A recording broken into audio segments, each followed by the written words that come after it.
నష్టపోయిన పంటలను నేలపై నడిచి చూసే ఓపిక సమయం ముఖ్యమంత్రికి లేదా?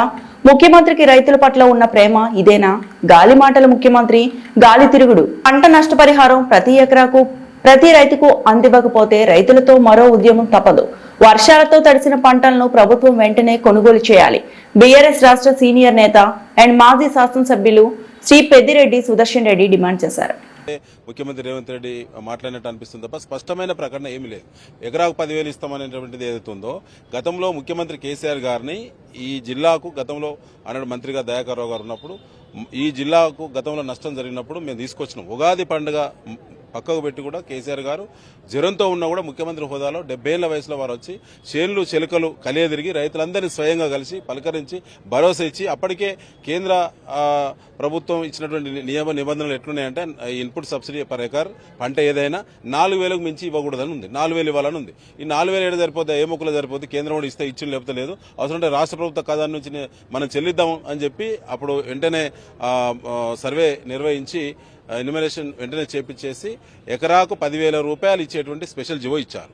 ఇవాళ ముఖ్యమంత్రి రేవంత్ రెడ్డి అయిన తర్వాత కూడా గత సంవత్సరం నష్టం జరిగినటువంటి వాడికే దిక్కు లేదు. గతంలో మహబూబాబాద్ జిల్లాలో, వరంగల్ జిల్లాలో, గతంలో కూడా ఖమ్మం జిల్లాలో పర్యటించి, ఆనాడు కూడా కరీంనగర్లో కూడా పర్యటించి మొత్తం ఇస్తానని చెప్పి సర్వే నిర్వహించి ఇంతవరకు పైసా ఇచ్చే పాపాన పోలేదు. సంవత్సరం దాటిపోయింది. ఇప్పుడు మళ్ళీ వచ్చి నేను ఇస్తా ఎకరా 10,000 అని చెప్పంటే, ఆనాడు 33% నష్టం జరిగితేనే మిగతా పంట రైతుకు ఉపయోగపడే పరిస్థితి ఉంటేనే కేసీఆర్ గారు 10,000 రూపాయలు ఇచ్చారు. 33% పంట నష్టం జరిగింది వ్యవసాయ శాఖ శాస్త్రవేత్తల నివేదిక అనుసరించి. కానీ ఇవాళ మాత్రం మా దయాకర్ గారు చెప్పినట్టు 100% పంట నష్టం జరిగింది. 100% నష్టం జరిగింది. ఏ పంట కూడా ఇవాళ మొక్కజొన్న, వరి, అదేవిధంగా మనకు పత్తి, కాటన్ మొత్తం కూడా పోయింది. ఇలా 100% పంట నష్టం జరిగింది. పెట్టుబడి పూర్తయింది. హార్వెస్టింగ్ దశలో అన్ని పంటలు పోయినాయి. ఇలా మిర్చి పంట పోయింది, అపరైల్స్ పోయినాయి, అన్ని పోయినాయి. ఒక్క పంట కూడా పండ్ల తోట కూడా నాశనమే.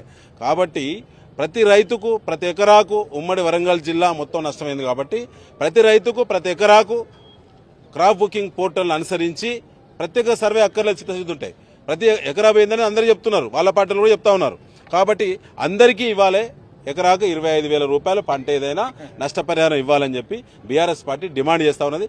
వారం రోజుల గనక ఇచ్చే ప్రక్రియ గనక చేపట్టకుంటే, సర్వే ముగించుకొని వెంటనే వారం రోజుల చెల్లింపులు ప్రారంభించకుంటే అటుకెక్కినట్టే రేవంత్ రెడ్డి హామీ. ఇది 420 హామీలలో ఇది 421 అయితే తప్ప ఇది వస్తుంది, ఒనగూరుతుంది అని చెప్పి రైతుల పెద్ద ఆశగా ఏం లేరు.